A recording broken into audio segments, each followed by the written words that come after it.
राधे।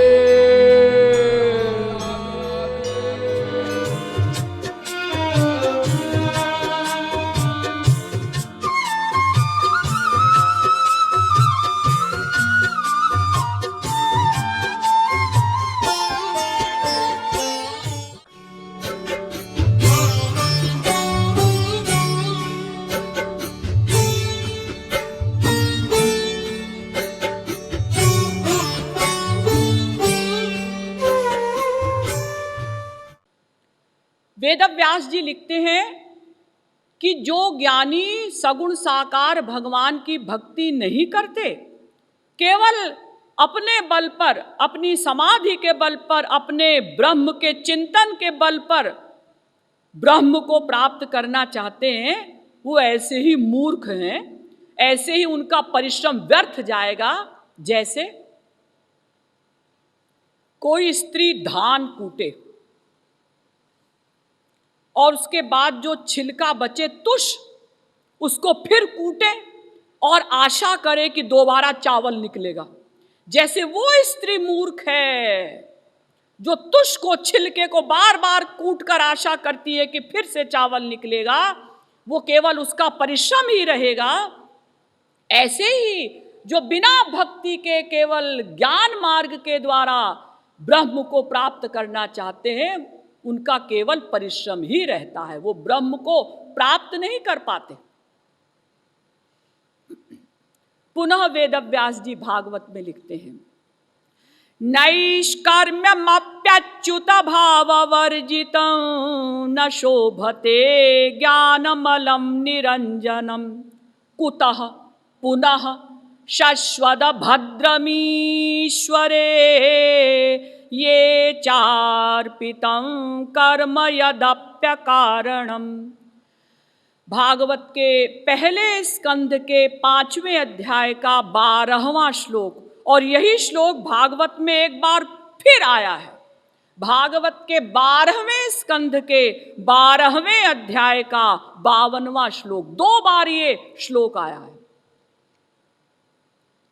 क्या मतलब? इसका अर्थ क्या है?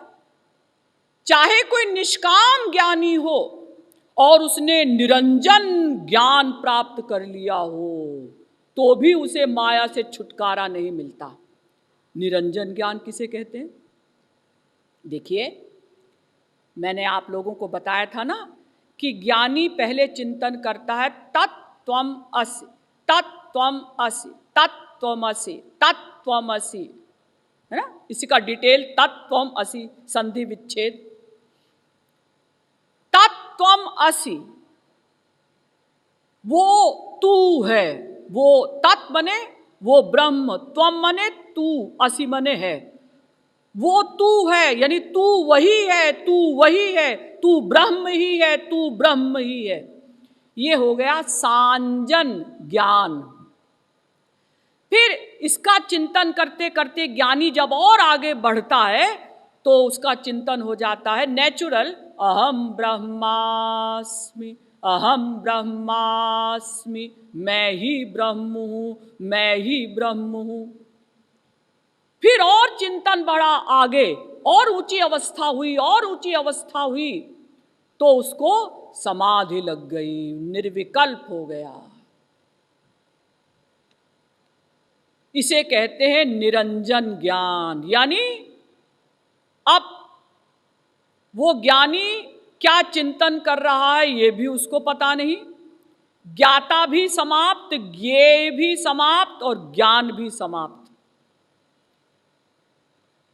ज्ञाता माने जो ब्रह्म को जानना चाह रहा है, ज्ञेय माने जिसको जानना है वो ब्रह्म, ज्ञान माने जिस मार्ग के द्वारा हम उस ब्रह्म को जानना चाहते हैं। ये त्रिपुटी कहलाती है,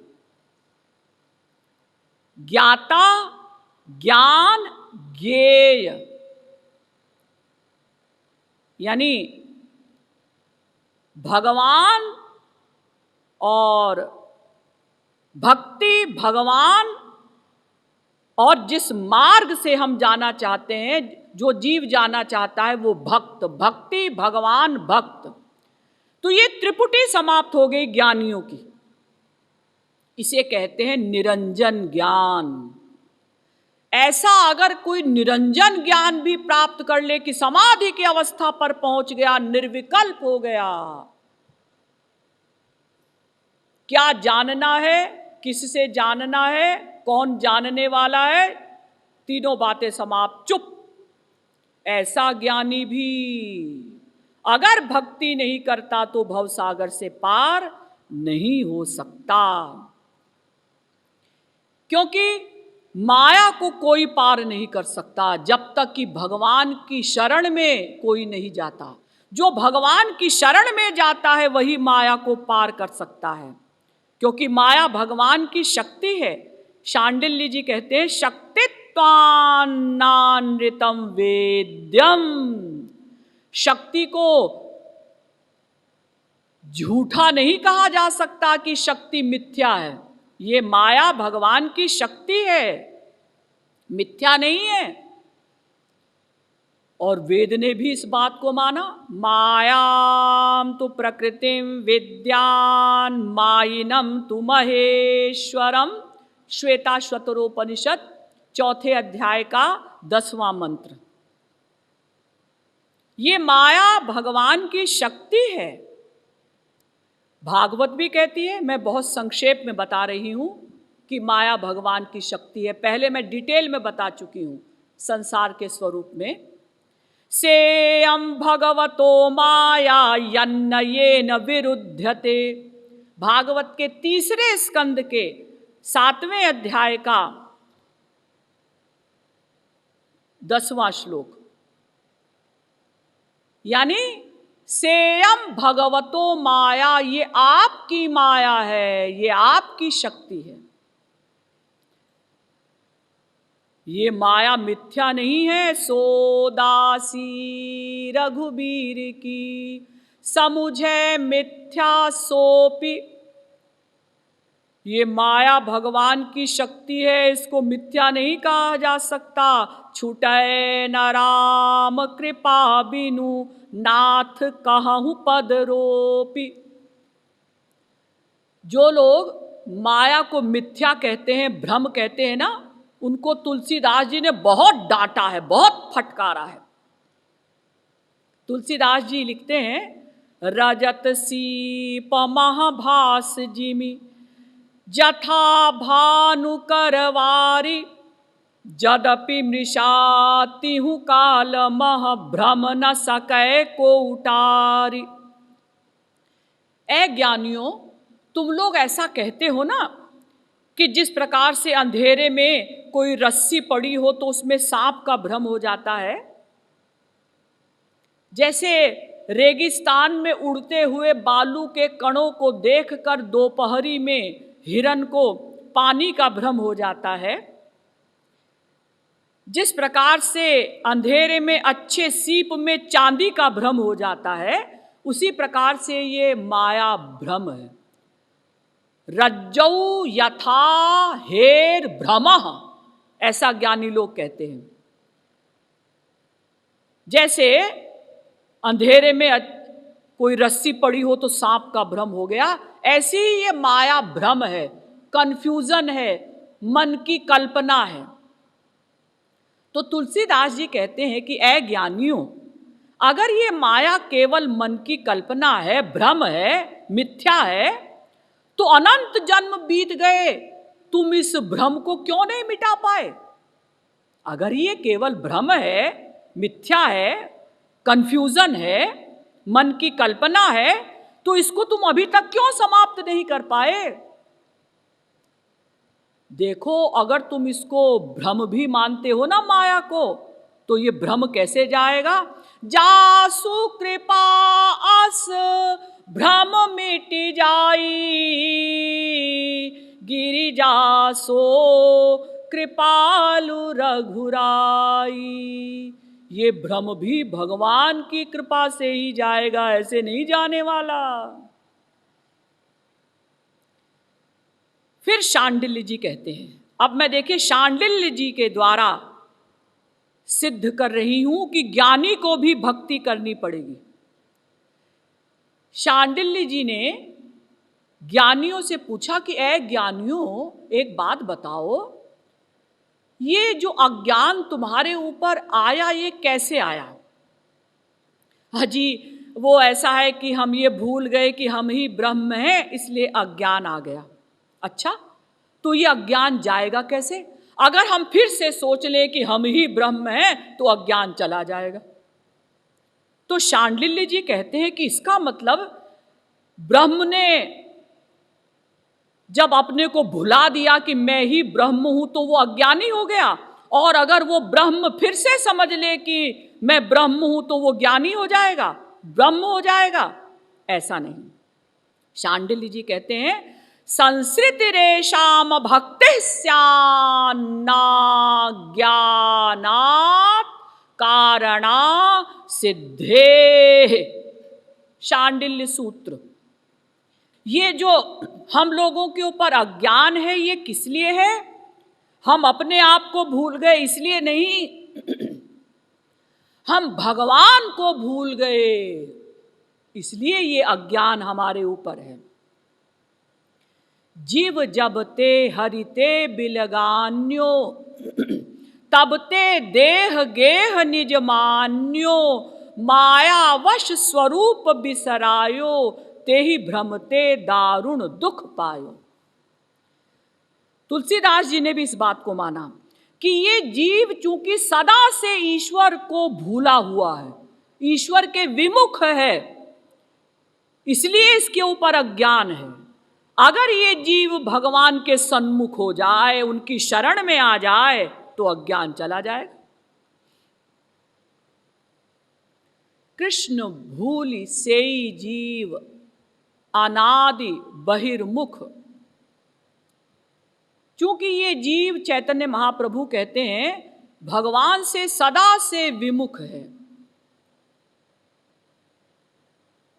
इसीलिए ये माया उसको दुख देती है। कभू स्वर्गे उठाए कभू नरके डुबाए। ये चूंकि जीव भगवान से विमुख है इसलिए ये माया कभी उसको स्वर्ग में पहुंचा देती है जब वो जीव अच्छे कर्म करता है, जब खराब कर्म करता है तो नरक में डुबा देती है। लेकिन वो माया से परे नहीं हो सकता जब तक कि वो भगवान की शरण में नहीं जाएगा। यहां तक कि भागवत में वेदव्यास जी भी लिखते हैं भयं द्वितीयाभिनिवेशतः स्यादिशादपेतस्य विपर्ययोः स्मृतिः तन्मायया तो बुध आभजेत्तं भक्त्यैकयेशं गुरुदेवतात्मा। भागवत के 11वें स्कंध के दूसरे अध्याय का 37वां श्लोक। ये जीव सदा से भगवान की ओर पीठ किए हुए हैं।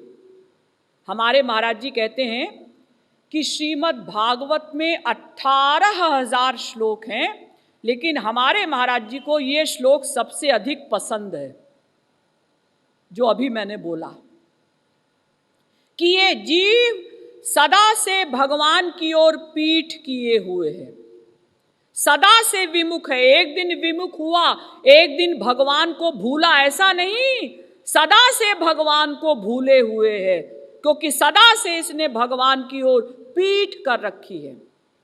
इसीलिए ये अपने को शरीर मान रहा है। ये जीव, हम लोग अपने को शरीर मानते हैं ना, हम स्त्री हैं, हम पुरुष हैं, हम उड़ीसा के हैं, हम उत्तर प्रदेश के हैं, उसमें भी हम ब्राह्मण हैं, हम कर्ण जाति के हैं। ये हम अपने को शरीर मान रहे हैं जबकि हम आत्मा हैं। हम ना उड़ीसा के हैं, ना हम उत्तर प्रदेश के हैं, ना हम पंजाब के हैं, ना हम बंगाल के हैं, हम तो आत्मा हैं। तो ये जीव सदा से भगवान के विमुख है, इसीलिए माया ने इस पर अपना अधिकार जमा रखा है जीव के ऊपर।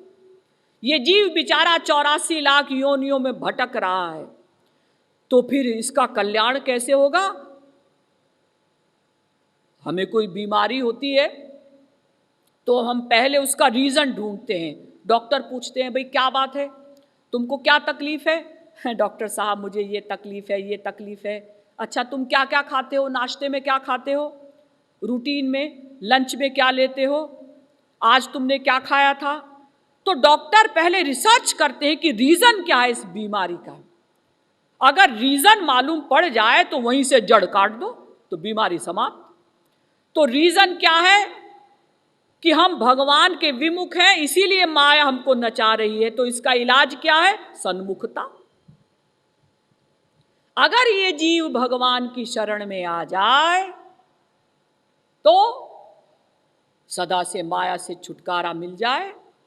और एक बात और, जो गुरु को अपनी आत्मा के समान प्रिय मानता है और भगवान के समान मानता है, उन्हीं को अपना इष्ट मानता है, वही इस माया से पार हो सकता है। तो देखिए शांडिल्य जी कहते हैं कि हमारे ऊपर जो अज्ञान आया वो इसलिए नहीं आया कि हम अपने आप को भूल गए, वो इसलिए आया कि हम भगवान को भूल गए। पुनः शांडिल्य जी ने कहा, नतेन राज परितोषः क्षुधा शांतिर्वा। जैसे कोई कैदी ये जान ले कि इस समय प्राइम मिनिस्टर कौन है, प्रेसिडेंट कौन है, कोई व्यक्ति ये जान ले कि हमारा राजा कौन है, तो केवल जानने मात्र से उसे कैद से छुटकारा नहीं मिल जाएगा। अगर कोई व्यक्ति ये जान ले कि खाना कैसे बनता है, जानने मात्र से उसका पेट नहीं भर जाएगा। जब वो खाना बनाएगा, खाएगा, तब उसका पेट भरेगा। इसी प्रकार से केवल ये जानने से कि मैं ही ब्रह्म हूं, मैं ही ब्रह्म हूं, मैं ही ब्रह्म हूं, माया नहीं जाएगी। जब हम ब्रह्म की शरण में जाएंगे, उनकी भक्ति करेंगे, तब ये माया जाएगी। यानी शांडिल्य जी भी कहते हैं कि जानने मात्र से काम नहीं होगा, प्रैक्टिकल शरण में जाना होगा। ज्ञानी को भी भक्ति करनी पड़ेगी।